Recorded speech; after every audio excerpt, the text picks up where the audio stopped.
Welcome to another edition of the Dr. Mark Foster Show from the Mark Foster Network at www.markfoster.net. Today I will do a further elaboration of the philosophy of critical realism, specifically the philosophy of metaReality, which is Roy Bhaskar's current level of development in the philosophy of critical realism. In one sense, Bhaskar has said that he considers critical realism and metaReality to be, in a sense, different philosophies. Critical realism to be a philosophy about duality, and metaReality to be a philosophy about non-duality. But in another sense, he's also said that he regards the philosophy of metaReality as a continuation of critical realism, and he's also said that he considers the two philosophies basically to fall under the heading of critical realism. And since the term critical realism and not metaReality is commonly used in my field of sociology, that is the term that I have chosen to use. First, in examining philosophy of metaReality, I'll break it down very simply. I'm not going to discuss it in any depth.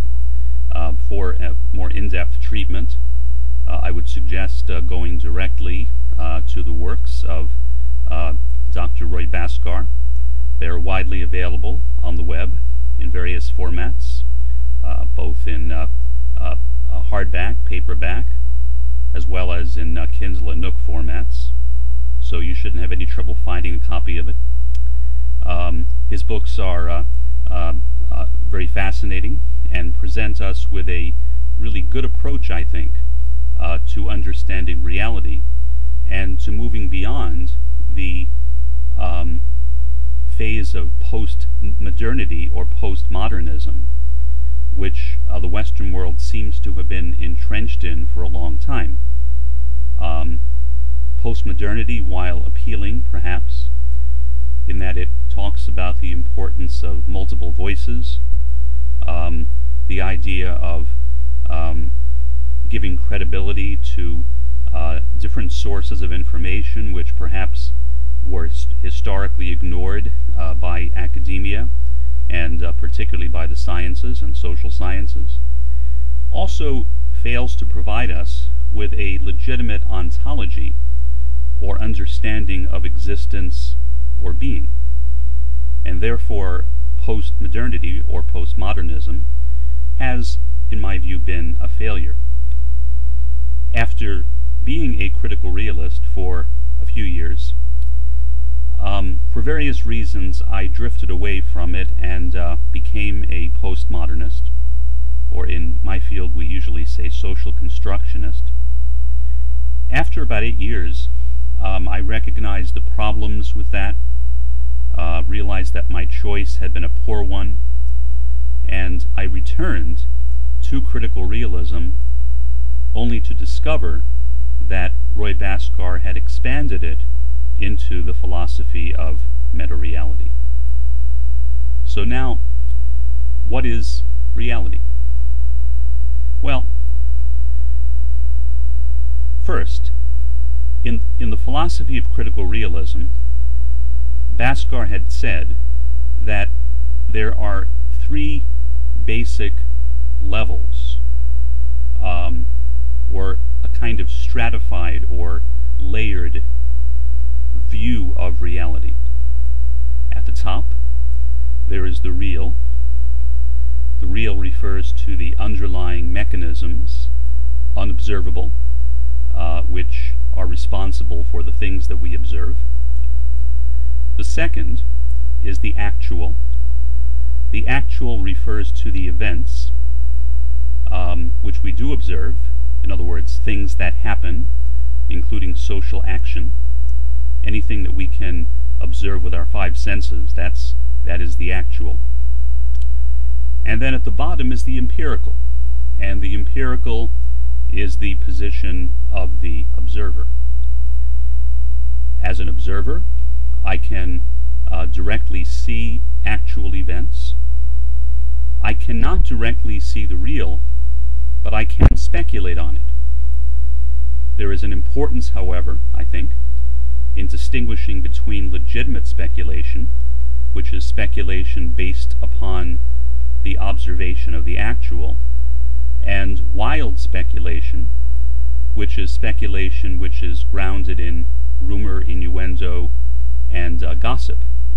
For example, the Illuminati conspiracy and all the other conspiracies which are so popular right now on the internet, especially on YouTube, would in my view qualify as examples of wild speculations. So wild speculations should be dismissed, but legitimate speculations, even though we can never be 100% sure of their accuracy, should be welcomed in my view. Okay, so those are the three basic levels or strata of reality in the philosophy of critical realism. Now here is my understanding of how Bhaskar has taken that a step further in his philosophy of metaReality. In this case, we also have three levels.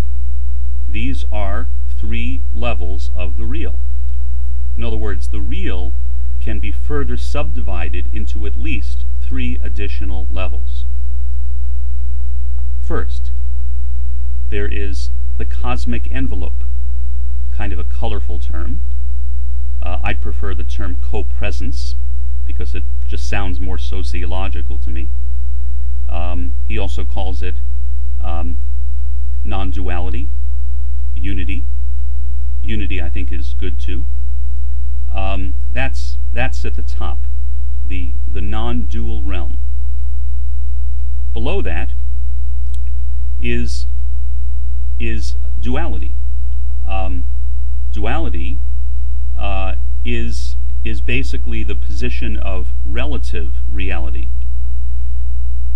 This, in my view, is diversity.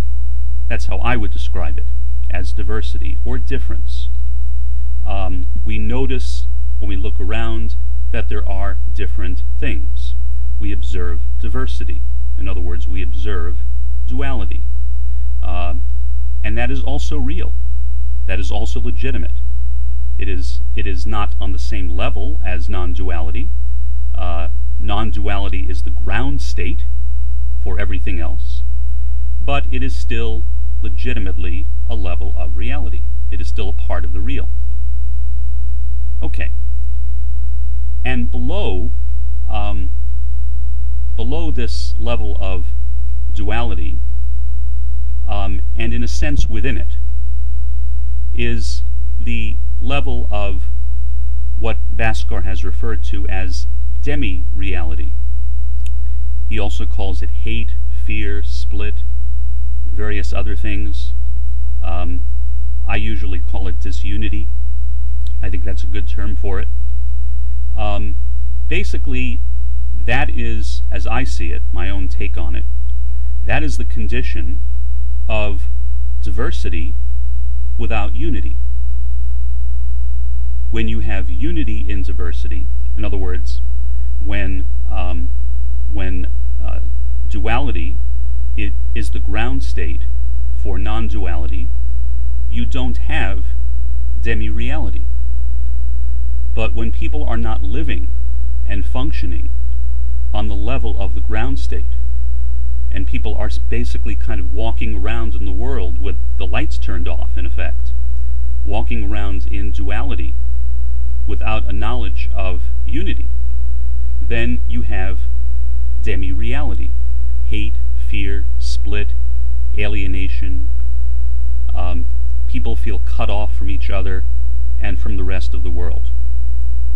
So that is how, on a very basic level, I understand the different levels or the different types of the real according to Bhaskar's newer philosophy of metaReality. Until next time, this is Dr. Mark A. Foster. Have a good one.